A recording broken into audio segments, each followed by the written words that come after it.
Good morning and welcome to StudyIQ. I am Prashant Pavani. I hope you're all doing good. Today is 13th December, Thursday today. Time stays long enough for anyone who will use it. Let me break it down and make it simple for you guys. If you want more from your life, from your studies, from whatever you are doing, then you have to learn this art and science of time management. Without time management, you will achieve less or you will achieve nothing at all. With this, our pen drive and tablet courses are available for various different exams. To find out more about it, do check out StudyIQ.com. If you have any question or queries regarding it, you can feel free and give us a call on the numbers that you can see on your screen. Now, today we have 4 important articles to go through. The first one is engaging with climate change. Most interesting as well as most important article of the day, written by Krishna Kumar, who has worked as director of NCERT. He's authored a book as well called Education, Conflict and Peace. Article number 2 is about an autobiography of an army officer. He's talking about 2002 Gujarat riots as well as his tenure as Aligarh Muslim University Vice Chancellor. Third one is about Vijay Mallya, and the fourth one, not that important, but we are going to go through some important things. I want to talk about investment and saving. Apart from that, you find some figures and facts and figures in this article. So let's start our discussion with this first topic, engaging with the climate change. And on your screen, you can see students, right? These students are from Australia, and they are protesting, and they are, they are out on the street. They have decided to take a day off from school because they are not happy about this climate change, and they are not happy about things that are done by politicians, Australian politicians to be more precise. I have seen smarter cabinets at IKEA. IKEA is a furniture store, so just imagine the creativity here. Look at this one. There is no planet B, plan at B. And then you have coal kills. My favorite one is this one as well. What has happened to Earth? And you can see here, discuss as a question. So look at the creativity of students, and you will see that why we are discussing this thing. The reason we are discussing this thing is because we are not just looking at pictures here. We are also trying to read between the lines. Can you imagine a country, right? And just imagine Australia, right? Take this example of Australia. Kids of Australia are so active, they are so sensitive. Simple, right? In future, Australia or any country, kids are going to be this sensitive. They are this much, their education. Look at their education, right? They are been trained, or I would say that the education that they are getting is rebellious. It's not just about reading, right? It's also about taking action. So theory and practicality, I see a sort of marriage of these things here. And parents, hats off to parents and teachers. They supported these kids. Why we don't find, when like some say for example a cartoon, right? Just think like a kid, right? They share the things, and it's quite infectious as well, that a cartoon or something is hit in America, then you will find it, it will become a trend in different parts of the world. And we have seen with many toys and many things, right? It's quite famous, like Disney is something that is quite famous in kids all around the world. And this topic, this climate change, it's a sad thing that we don't find any sort of this level protest in our country, right? It should have, taken place in our country as well. And this protest, the beauty about this protest is that it is neither politically engineered nor unruly. They behaved themselves, as well as they were, they were able to put their point as well. The most interesting line that I find in this article is this one: natural catastrophe would make academic attainment meaningless. Not just academic attainment, but everything, right, will become meaningless if we are in the midst of disaster. So kids, hats off to these kids of Australia. And they were out on the street when on the other side we saw this G20 Argentina summit was going on. And kids have proven their point as well, that G20 Argentina summit, we saw no sort of consensus on climate change between top 20 economies of the world, and kids are right that politicians are not even today serious about climate change. Now, this was not taken very well by Prime Minister of Australia and Resource Minister of Australia. They were a bit harsh and sharp on their response, or I would say rather reaction. Response is a bit better word. Reaction is something that is a bit more natural. So they reacted. They said this thing that kids should focus on studies. They should not come out on street, and their main job is education and not activism. And this sort of words were said by Prime Minister, and Resource Minister even said that they should be learning about mining and other things rather than talking about this sort of thing. So here you can see there is a mismatch. You can see a pure creative, because the kids, they have right. The thing is, when I say they have right, I mean to say that they are going to be the future. We have gone through that stage, right? So we have enjoyed toys and we have enjoyed all those things. But these kids, right, when they will reach our age, things will be very bad. Particularly for them, they won't be able to use, who knows, the cars and motorcycles and other things that we are using. They are going to face trouble. They are going to face issues. But I think if we have this sort of kids, right, with this spirit, then it's a good sign as well that yes, we will find something, we will find an alternative.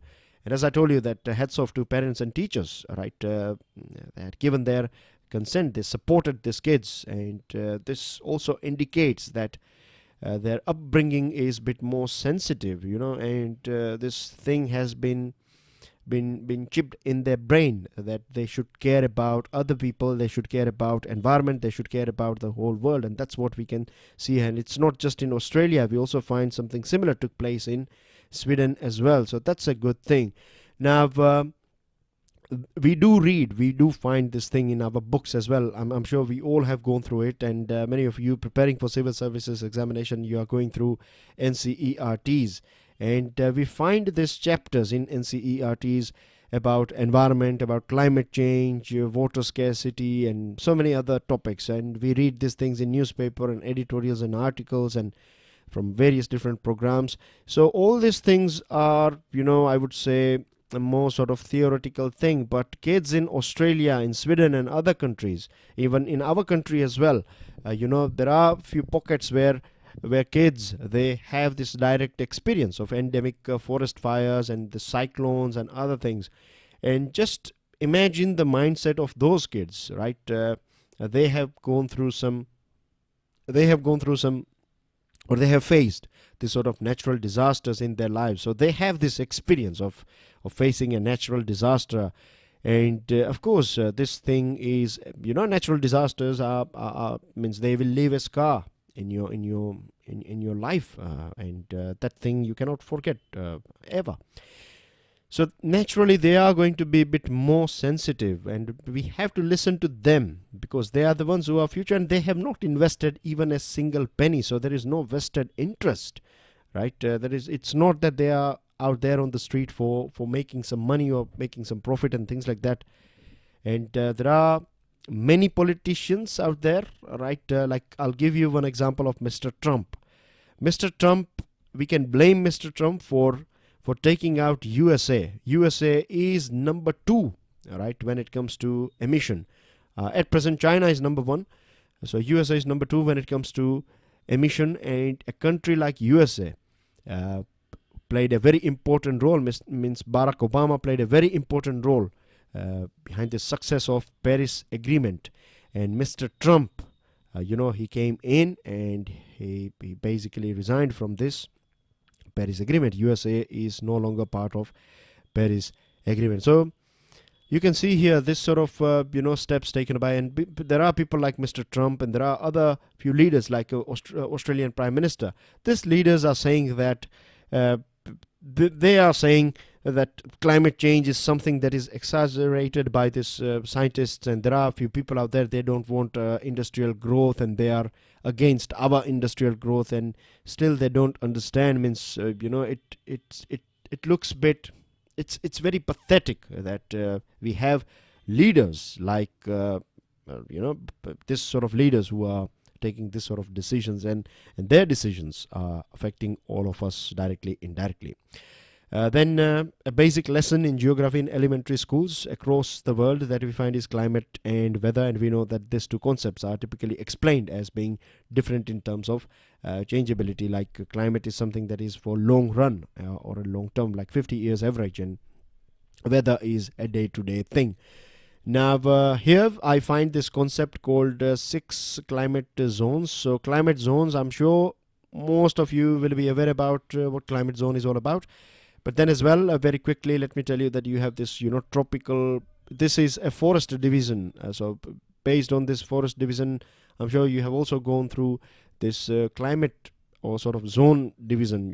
That you have temperate climate here, then tropical climate, particularly in this tropics between Cancer, Capricorn and Cancer. Then you find subtropical, and then you have Arctic climate, and all this various different you can say climate zones are there. And the basic thing about climate zone is it's all about heat and light, right? And we get heat and light from sun. So again, it's a very basic concept. But then as well, if you're not aware about this thing, then familiarize yourself with it, because based on this climate zones, you will be able to understand the types of vegetation. Then types of vegetation will determine types of animals that you will find, types of resources and other things that you will have. So it's like onion, you have you can one by one you will find so many layers.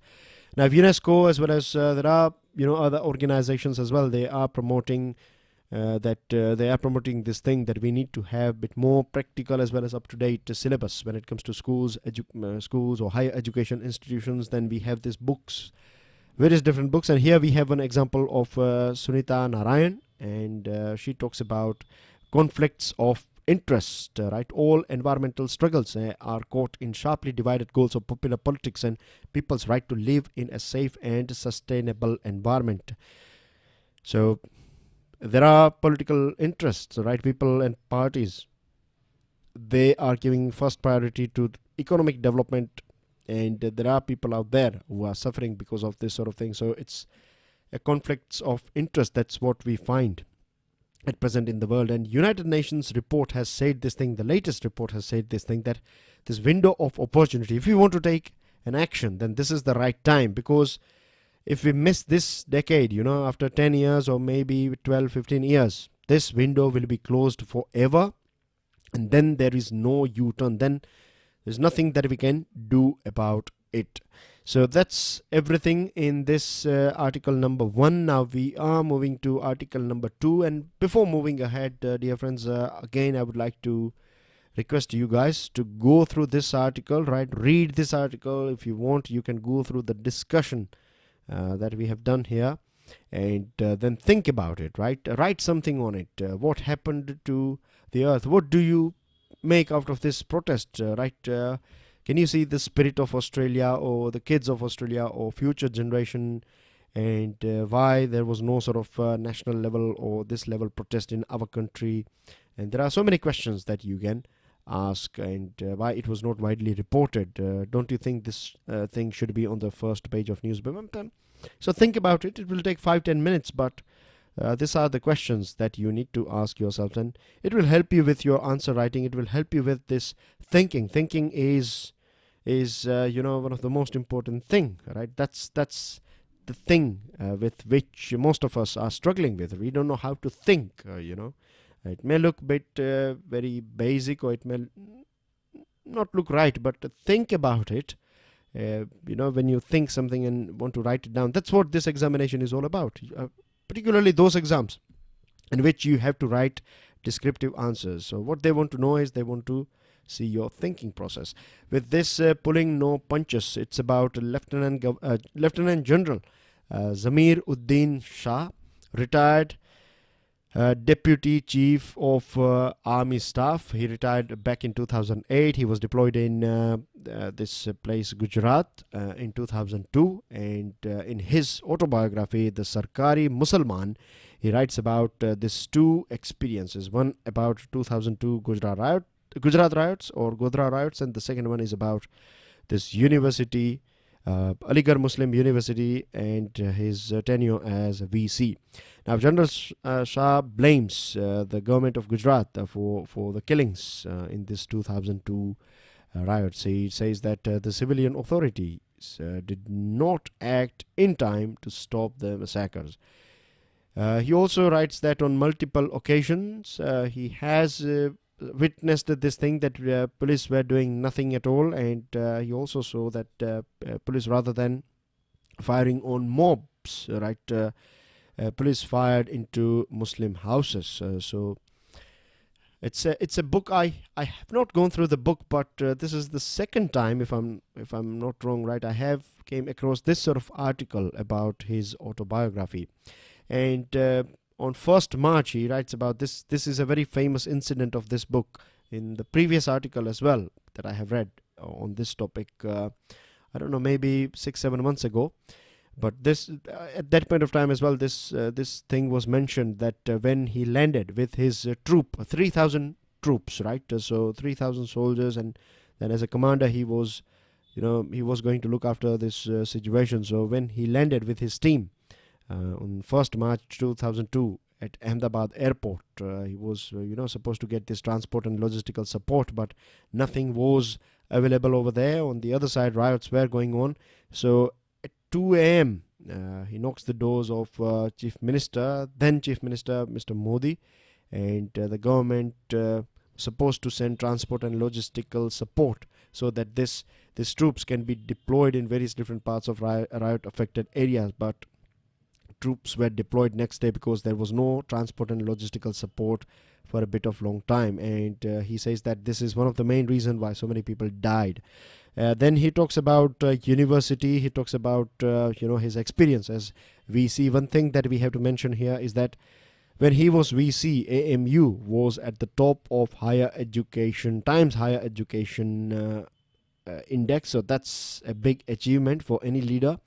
And the other thing is he talks about these universities, right? Almost all universities nowadays, we find that political interference is something that is quite common. And the second thing is we don't find institutional autonomy. Without autonomy, without independence, right? Universities are temples or are places where young minds can discuss things that are not generally discussed in society.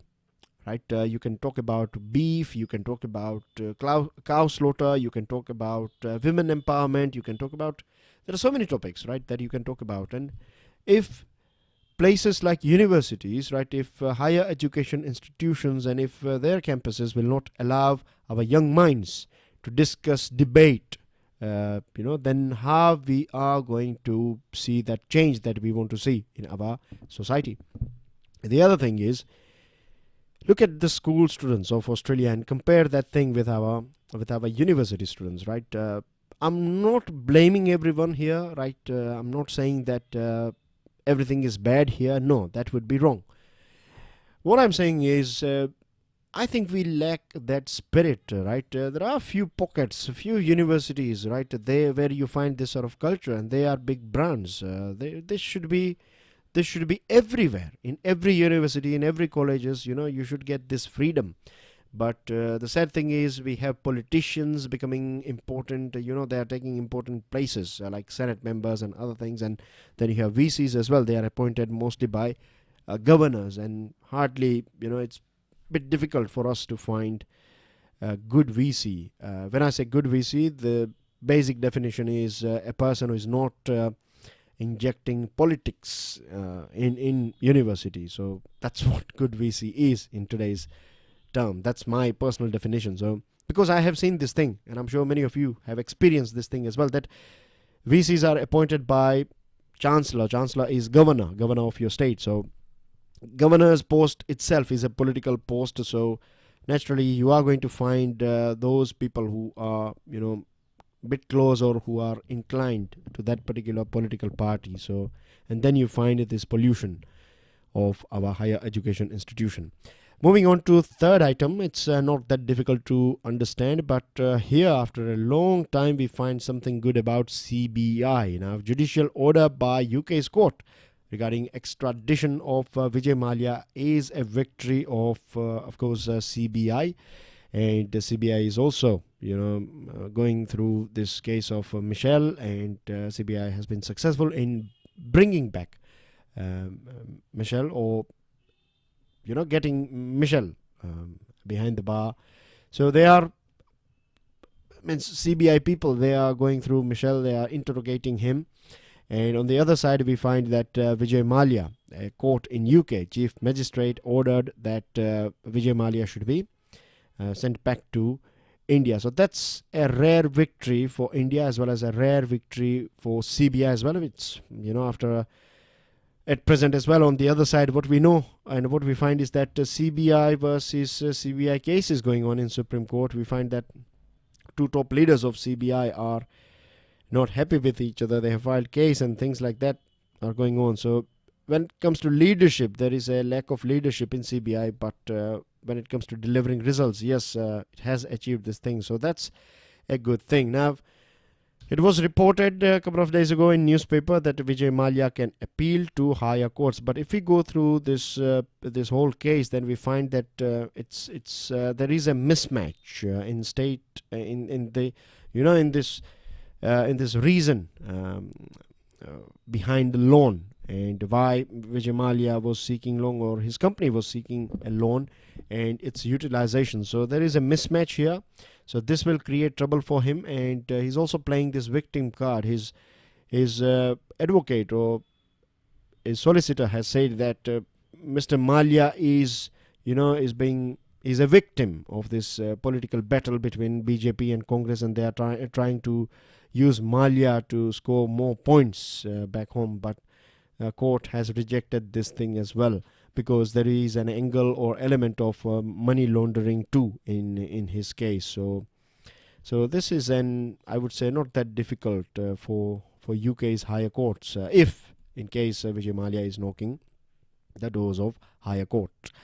Now, a self goal for India. Now, you can see a few figures here, right? You don't have to remember all these figures. All you have to do is understand it. So this panel, Mundal expert panel, was constituted to prepare the Beck series under revised methodology. They estimated the average GDP growth at market prices, or at 8.37% between 2004-5 to 2008-9, and then in 2009-10 to this 2013-14 period, it was 7.69. So this is what the Mundal expert panel has got for us, and there are three changes that occurred in the revision. Right, the first one was this base year. So base year, I'm sure all of us are aware about what base year is. If you are new, then let me tell you, base year is a year that you use as your base. Like, I'll give you example of your school, right? We talk about 10th, that I got a 10th, in 10th standard I got a 50 percentage, and then you compare this thing, like in 12th I got 60. So 50%, this 10th standard is your benchmark, is your base year. Not benchmark, but your base year. You are comparing your progress, using this 10th standards examination mark. So same thing goes with GDP as well. You have a base year and you use that base year, and then you compare, and then you know whether you are going up or down. So there was change in this base year. Then we find that methodology was changed from GDP to factor cost. It was changed to GDP at market price. And the third thing is this method of estimating company output revenue. Now you find that agriculture, after demonetization and goods and service tax, there was a bit of, it got a bit hit by this demonetization and this goods and service tax, and unorganized sector was hit a bit badly as well. But the most interesting thing that I find here is this one, India's saving rate, right? Saving is a thing that you can do when your income is bit extra than your expenses. Then you can save, or you'll cut down on your unnecessary expenses, then you will save. So when overall general population is saving money, that means that inflation is under control. Roughly speaking, I'm being very basic here, and people are earning enough that they can save a little bit of money. But when your saving goes down, that means either inflation has gone up and your salary has not matched with it, and this can be salary or your income. So that can be one of the more, you can say, basic reason behind your saving going down. When saving goes down, people will spend less. When they are spending less, this sentiment in economy will become a bit negative, and this will impact our growth because less investment will take place. And if people are not spending that much money, that means people are not ready to spend, and that will send a negative signal, like new factories, new shops and other things will not open. This will not create new jobs. As simple as that. With this latest news items, we have few news but important news. The first one is approach will be consultative, has been said by new RBI governor. Trump's ex-lawyer Cohen has been jailed for financial crimes as well as lying to Congress. Section 377 is stop. It's about Google's what was on search engine, right? What was the favorite search of our nation. So it's out. Just have a quick glance over it, because you find this type of questions not in your national level exams, but many times in state and other exams. It's pure GK item. Supreme Court asks Center Karnataka to respond on Mekedatu. Mekedatu is this project, and Supreme Court has also asked the center to talk about or to explain its a decision on this S. Masood Hussain. We have talked about this thing. Now on your screen you can see this we can say this system, this rescue system, or it's a sort of a type of submarine rescuer that can rescue people who are stuck in submarine. And this is India Gets Submarine Rescue, and you can go through the details of this thing, and it's going to be very helpful for our for submarine rescue. It's a submarine rescue system going to be very helpful for our people who are working in submarine, of course. Now, end IPS hegemony in CAPF, that is Central Armed Police Forces. These top posts are always occupied by this DG post, and deputy DG post and other important posts are taken away by IPS officers. And this new panel has recommended that this CAPF job is a job that is more similar to that of armed forces, and it would make a bit more sense if we have leaders from armed forces rather than civil forces. And then you have this Britain backtracks on plan to suspend golden visa. Golden visa is this Taiwan investor visa. So if you can invest, if you are ready to invest money in Britain, then you will get a visa on the spot, easy visa. If you're not, then you will not. So this is something that they are going to start again. And mind you that Britain is also infamous for its various different they have this overseas territories in different parts, and some of them are known as tax havens. Then you have this it's also coming from next item. International news is again about Britain, that Theresa May is facing a leadership challenge. So let's wait and watch whether she will continue as a prime minister or not. IIP, that is industrial production, this index of industrial production of October is 8.08. So that's a very good sign of industrial progress. It was a bit down somewhere around 4.47 previous month, but in October it is 8.08, which is fantastic. And vocabulary on your screen. Yesterday's map-based answer is Venezuela, and today's quiz is, can you give me the name of this continent? It's going to be very easy. So question number 2 is, give me name or names of that or those countries that are landlocked, right? Landlocked countries of this continent. Answer, this one is a wrong pair. Apart from that, all 3 pairs are right. And this is your today's question. It's about Tista River. So once you download the PDF file, please go through this question and try to answer this question and post your answer in the comment section. That's everything in today's discussion. Thank you very much for listening. Enjoy your studies. Jai Hind.